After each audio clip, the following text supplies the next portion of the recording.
Ninth class text బుక్లోని Russia విప్లవం గురించి మనం చెప్పుకుంటున్నామండి. ప్రతి లైన్ కూడా మనం ఎక్స్ప్లెయిన్ చేసుకుంటున్నాం. మీకు ఈ వీడియో కనుక నచ్చితే లైక్ చేయండి, షేర్ చేయండి, సబ్స్క్రైబ్ చేయండి. ఐరోపాకు సామ్యవాదం రాక ఈ పేరా చూద్దాం. సమాజ నిర్మాణం ఎలా జరగాలనే అత్యంత దూరదృష్టి గల దృక్కోణాలలో ఒకటి సామ్యవాదం. 19వ శతాబ్దం మధ్య నాటికి ఐరోపాలో సామ్యవాదం విస్తృత దృష్టిని ఆకర్షించిన ఒక ప్రసిద్ధ భావజాలంగా ఉండేది. సామ్యవాదులు వ్యక్తిగత ఆస్తికి వ్యతిరేకం. ఆ కాలంలో అన్ని సామాజిక రుగ్మతలకు వ్యక్తిగత ఆస్తే మూలంగా భావించారు. ఎందుకు? సొంత ఆస్తి ఉన్న వ్యక్తులు ఉపాధిని కల్పించారు. ధనికులు వ్యక్తిగత లాభం గురించి మాత్రమే శ్రద్ధ వహించి ఆ ఆస్తికి ఉత్పాదకతను కల్పించిన వారి సంక్షేమం గురించి ఆలోచించలేదు.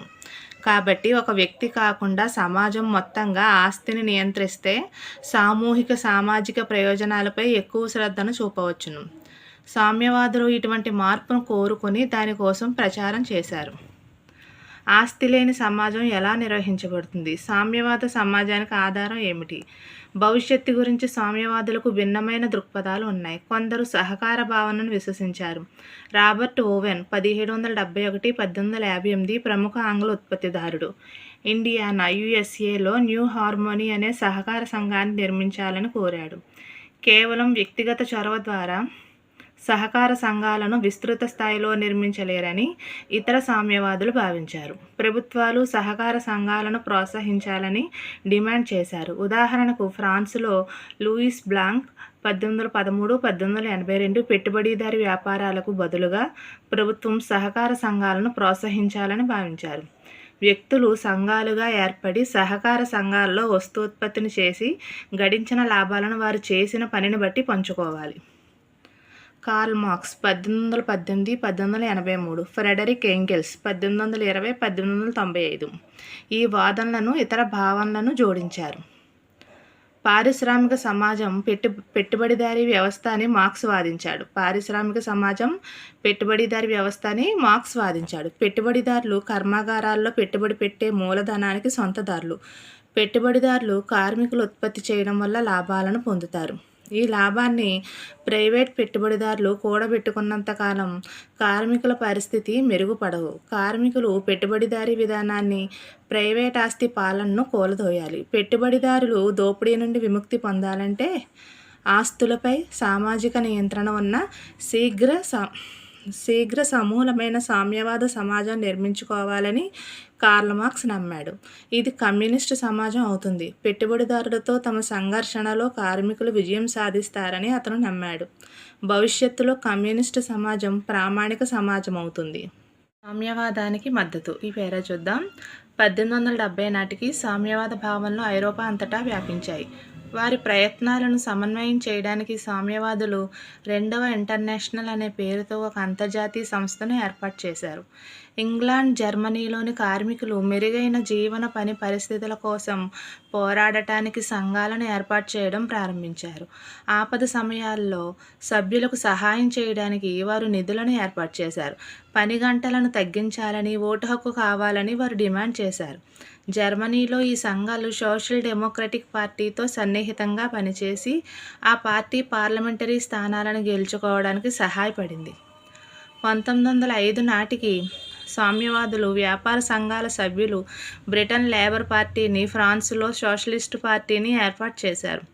అయితే 1914 వరకు సామ్యవాదులు ఐరోపాలో ప్రభుత్వాన్ని ఏర్పాటు చేయడంలో ఎన్నడూ విజయం సాధించలేదు.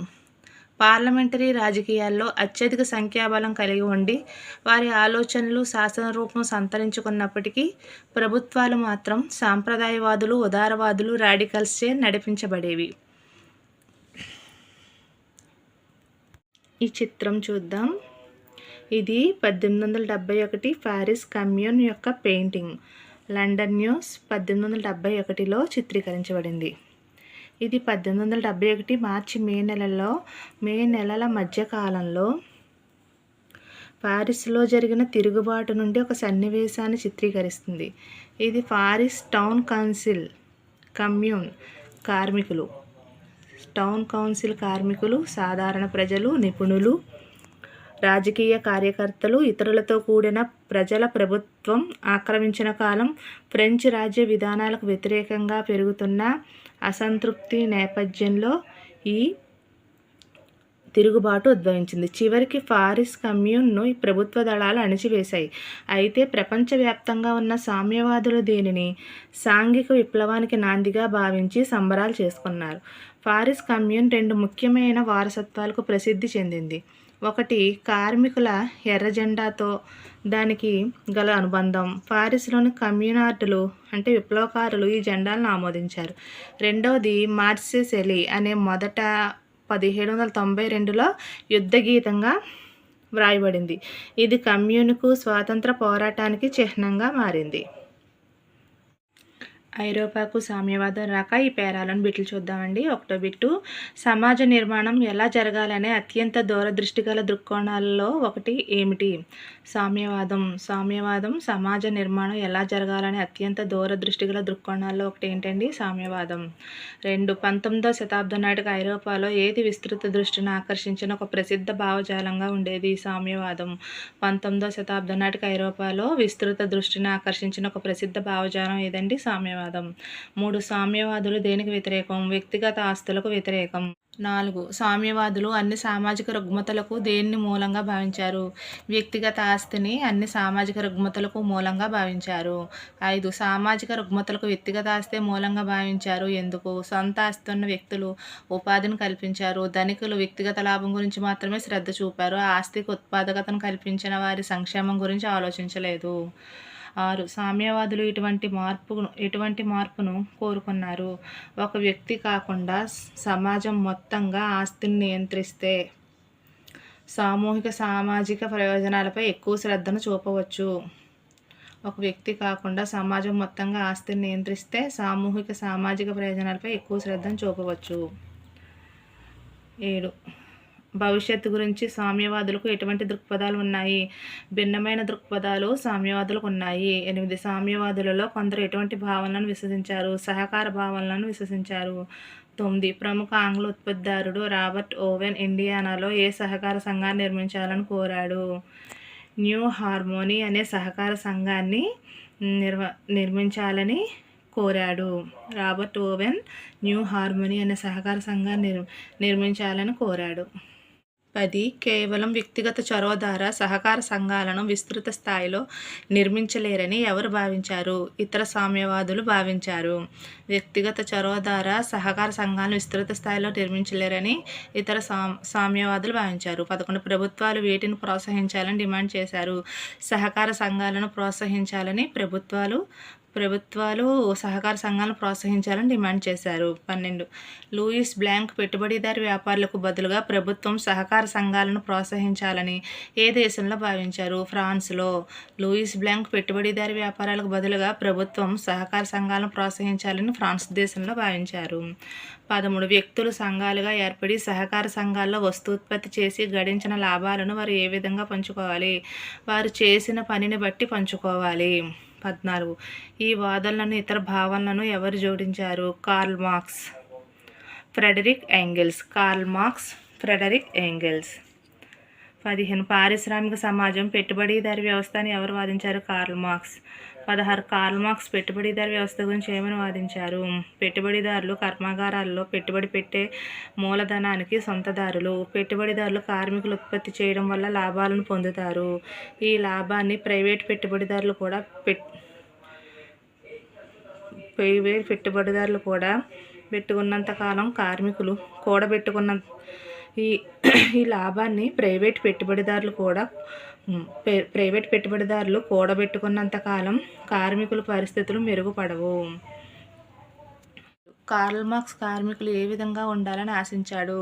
కార్మికులు పెట్టుబడిదారీ విధానాన్ని, ప్రైవేట్ ఆస్తి పాలనను కూలదోయాలని ఆశించాడు. 18, కార్ల్ మార్క్స్ సామ్యవాద సమాజాన్ని ఎలా నిర్మించుకోవాలనుకున్నాడు? పెట్టుబడిదారులకు దోపిడీ నుండి విముక్తి పొందాలంటే ఆస్తులపై సామాజిక నియంత్రణ ఉన్న శీఘ్ర సమూలమైన సామ్యవాద సమాజం నిర్మించుకోవాలని అనుకున్నాడు. 19 సామ్యవాద సమాజం ఎటువంటి సమాజం అవుతుంది? కమ్యూనిస్టు సమాజం అవుతుంది. 20 పెట్టుబడిదారులతో తమ సంఘర్షణలో ఎవరు విజయం సాధిస్తారని కార్ల్ మార్క్స్ నమ్మాడు? కార్మికులు విజయం సాధిస్తారని కార్ల్ మార్క్స్ నమ్మాడు. 21 భవిష్యత్తులో కమ్యూనిస్ట్ సమాజం ఎటువంటి సమాజం అవుతుంది? ప్రామాణిక సమాజం అవుతుంది. సామ్యవాదానికి మద్దతు ఈ పేరా నుంచి బిట్లు చూద్దామండి. 1 1870 నాటికి ఎటువంటి భావనలు ఐరోపా అంతటా వ్యాపించాయి? సామ్యవాద భావనలు. 2 సామ్యవాదులు వారి ప్రయత్నాలను సమన్వయం చేయడానికి రెండవ ఇంటర్నేషనల్ అనే పేరుతో ఏ సంస్థను ఏర్పాటు చేశారు? అంతర్జాతీయ సంస్థను ఏర్పాటు చేశారు. 3 ఇంగ్లాండ్ జర్మనీలోని కార్మికులు దేనికోసం పోరాడటానికి సంఘాలను ఏర్పాటు చేయడం ప్రారంభించారు? మెరుగైన జీవనం కోసం, పని పరిస్థితుల కోసం సంఘాలను ఏర్పాటు చేయడం ప్రారంభించారు. ఎక్కడండి? ఇంగ్లాండ్ జర్మనీలో కార్మికులు. 4 ఆపద సమయాల్లో సభ్యులకు సహాయం చేయడానికి ఎవరు నిధులు ఏర్పాటు చేశారు? కార్మికులు ఏర్పాటు చేసిన సంఘాలు నిధులను ఏర్పాటు చేసేవి. 5 కార్మిక సంఘాలు ఏమని డిమాండ్ చేశారు? పని గంటలు తగ్గించాలి, ఓటు హక్కు కావాలి అని డిమాండ్ చేశారు. 6 జర్మనీలో ఏ సంఘాలు సోషల్ డెమోక్రటిక్ పార్టీ ఎస్పీడీతో సన్నిహితంగా పనిచేసి ఆ పార్టీ పార్లమెంటరీ స్థానాన్ని గెలుచుకోవడానికి సహాయపడింది? జర్మనీలోని కార్మిక సంఘాలు.